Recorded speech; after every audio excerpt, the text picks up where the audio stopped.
PG welcome see you in PG point. देखिए आज के इस सेशन में हम आपको बताने जा रहे हैं कौन से दिन कितने से कितने रैंक वालों की काउंसलिंग होगी, कब उनको सीट अलॉटमेंट होगी, किस दिन उनको कॉलेज जाना होगा, और अंत में एक विशेष जानकारी कि भाई अगर अब एडमिशन ले लिया है तो पढ़ाई भी तो करनी है आपको। कुछ बच्चे ऐसे हैं जो रोज़ कॉलेज नहीं जा पाएंगे, लेकिन उनको पढ़ाई तो करनी पड़ेगी क्योंकि एग्ज़ाम में अच्छे मार्क्स लाने। तो वो कैसे करना है, तो देखो उसके लिए सबसे पहले हम आपको बताना है, चैनल पर नए हैं तो जल्दी से सब्सक्राइब कर लीजिए और लाइक कर दीजिए वीडियो को, और ज़्यादा से ज़्यादा अपने क्लास के बच्चों को जिन्होंने बीएड का एंट्रेंस दिया था उनको शेयर कर दीजिएगा। तो आइए समझते हैं। सबसे पहले देखो हम रैंक की बात करेंगे, जिन बच्चों की रैंक कितनी है 1 से लेकर के 75,000 है। समझिएगा, सबकी बात होगी तो अंत तक बने रहिएगा। पहले अगर हम बात करें जिनकी रैंक है 1 से 75,000 तक, फेज़ 1 वाले, उनको वो किसके अंतर्गत आएंगे, फेज़ 1 काउंसलिंग के अंतर्गत आएंगे।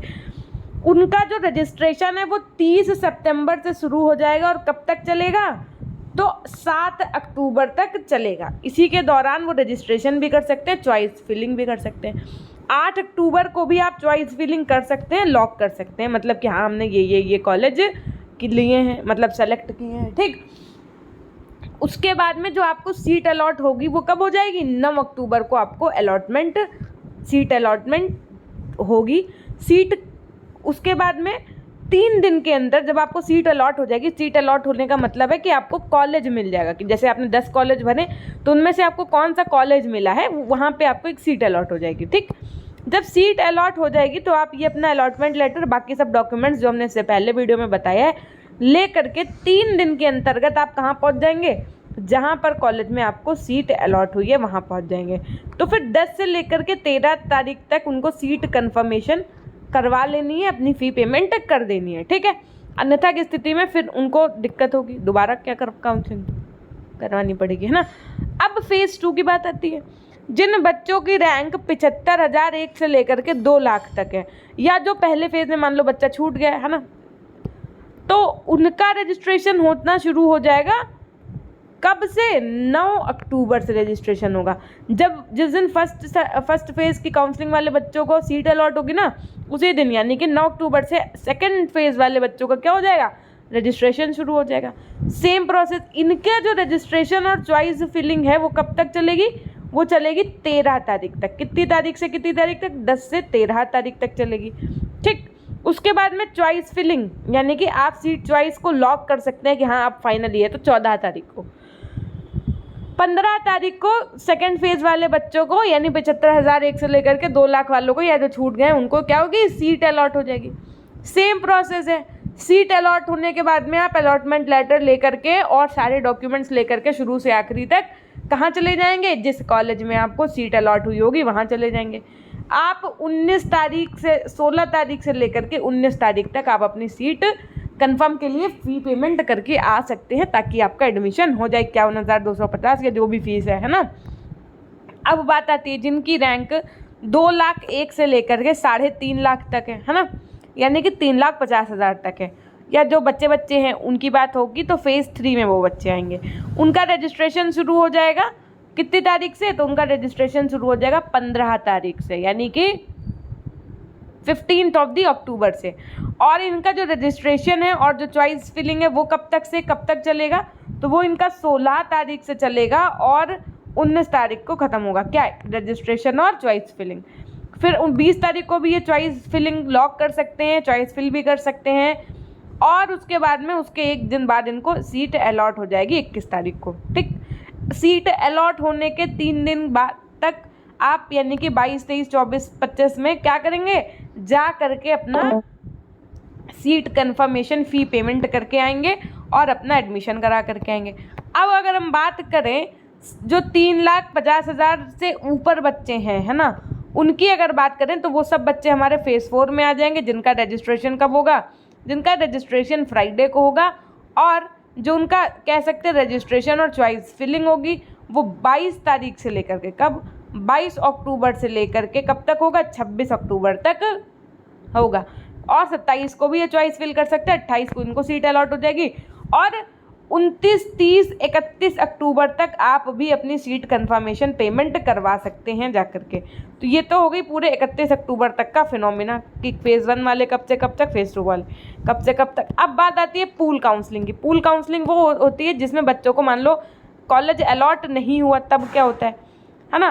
तो डेटा जो आपका कैंसिलेशन का प्रोसेस होता है वो आपका कब से कब तक चलेगा, 1 नवंबर से लेकर के 6 नवंबर तक चलेगा। उसके बाद में फिर से आपका रजिस्ट्रेशन होगा और पूल काउंसलिंग के लिए चॉइस फिलिंग आप करेंगे जाकर के 7 से कब तक, 10 नवंबर तक। ठीक, 7 नवंबर से 10 नवंबर तक। और उसके बाद में फिर आपको अलॉटमेंट लेटर मिलेगा जो आपको 12 नवंबर तक मिलेगा। और आप कब तक अपना जो है सीट डाउनलोड आपको अलॉटमेंट लेटर करके जाना है, तो 15 तारीख तक पहुंचना है। ठीक, अब इसी तरीके से जो आपका डायरेक्ट कॉलेज में एडमिशन लेना चाहते हैं, तो डायरेक्ट एडमिशन जो होंगे कॉलेज के द्वारा वो कब तक होंगे, वो 21 तारीख से लेकर के 25 नवंबर तक होंगे। क्या कहा गया, 21 से लेकर के 25 नवंबर तक होंगे। ठीक, ये तो हो गई इतनी बात जो इनकी तरफ से पूरा कह सकते हैं महात्मा ज्योतिबा फूले रुहेलखंड यूनिवर्सिटी बरेली की तरफ से पूरा काउंसलिंग शेड्यूल जारी किया गया है। ठीक, तो अब काउंसलिंग के दौरान आपको कहीं पे कोई दिक्कत आती है तो आप हमें कमेंट सेक्शन में कमेंट करेंगे। 10 अक्टूबर से इन्होंने बोला है कि आप लोगों का सत्र शुरू हो जाएगा, यानी कि 10 अक्टूबर से आपका सत्र शुरू हो जाएगा। आप काउंसलिंग चाहे आप नवंबर में करवाओ चाहे कुछ भी कराओ, पेपर सबके एक साथ ही होंगे, है ना। तो उसके लिए हम चाहते हैं कि जो आप लोगों की तैयारी है वो कैसे हो, नियमित रूप से हो। कैसे हो, नियमित रूप से हो। तो सबसे पहले इसीलिए आपको चैनल को सब्सक्राइब कर लेना है। हमारा टेलीग्राम चैनल पीजी पॉइंट के नाम से, हमारा एप्लीकेशन पीजी पॉइंट के नाम से है, यानी प्ले स्टोर से आप पीजी पॉइंट ऐप भी इंस्टॉल कर सकते हैं, जहां पर आपको बीएड का सारा कंटेंट मिल जाएगा। देखिए, चाहे आप किसी भी यूनिवर्सिटी में एडमिशन ले रहे हो, क्योंकि होता क्या है कि भाई जैसे मान लो हमने CSJMU के अकॉर्डिंग पढ़ाया, आप सपोज डेट एग्जाम्पल ले लेते हैं, तो उनके फर्स्ट सेमेस्टर में मान लो शिक्षा के मनोवैज्ञानिक परिप्रेक्ष्य, तो हो सकता है कि वो किसी और यूनिवर्सिटी के बच्चे में सेकेंड सेमेस्टर में हो, या किसी और यूनिवर्सिटी के बच्चे में वो थर्ड सेमेस्टर में हो, लेकिन जो कंटेंट होगा, जो कह सकते हैं थ्योरी या MCQs होंगे, वो क्या होंगे, सेम होंगे। तो इस बार आप लोगों की सेमेस्टर प्रणाली के अनुसार सब चीज़ें हो रही होंगी, क्योंकि NEP 2020 लागू हो चुकी है। ठीक, अगर आप हमारे टेलीग्राम चैनल से नहीं जुड़े हैं तो पीजी पॉइंट टेलीग्राम चैनल से जुड़ जाइए, जहाँ पर हम आपको ये पूरा काउंसलिंग शेड्यूल भेज देंगे। So there is no need to take tension. जैसे जैसे लिखा हुआ है वैसे वैसे काम करिएगा जा करके, ये नहीं कि लेट वेट कर दो फिर वो लेट फीस लगाएंगे, सब चीज़ें होंगी, है ना। या आपने सोच ही लिया है कि नहीं मेरे को फलाने ही कॉलेज में एडमिशन चाहिए, तो सीधे आप वहीं चले जाइए, वो अपने हिसाब से इस तरीके से काउंसलिंग करेंगे कि आपको वही कॉलेज मिल जाए, है ना। ये भी चीज़ है। तो ये थी एक छोटी सी जानकारी। बाकी आप एक काम तो कर ही दीजिएगा, इस सेशन को जितना ज़्यादा से ज़्यादा मात्रा में शेयर कर सकते हैं उतना करिएगा। और अगर किसी प्रकार की भी कोई दिक्कत है तो आप हमको पीजी पॉइंट ऑफिशियल इंस्टाग्राम पे भी मैसेज कर सकते हैं, पीजी पॉइंट ऑफिशियल के नाम से। ठीक है, और फर्स्ट सेमेस्टर वालों की क्लासेस शुरू करूँगी मैं, तो उसके लिए हम आपको बता दें 10 अक्टूबर के बाद से शुरू करेंगे। तो अभी ही चैनल को सब्सक्राइब करके बेल आइकन प्रेस कर लीजिए, ताकि जब हम क्लासेस शुरू करें और टेलीग्राम से जुड़ जाइए तो हम आपको नोटिफिकेशन दे सकें कि अब से आपकी क्लासेस शुरू हो रही हैं, तो आप लोग रेगुलर ज्वाइन हो पाएँ।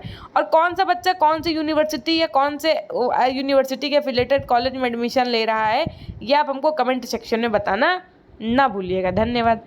मिलते हैं हम आपसे नेक्स्ट वीडियो के माध्यम से, तब तक के लिए अपना ध्यान रखिएगा। धन्यवाद।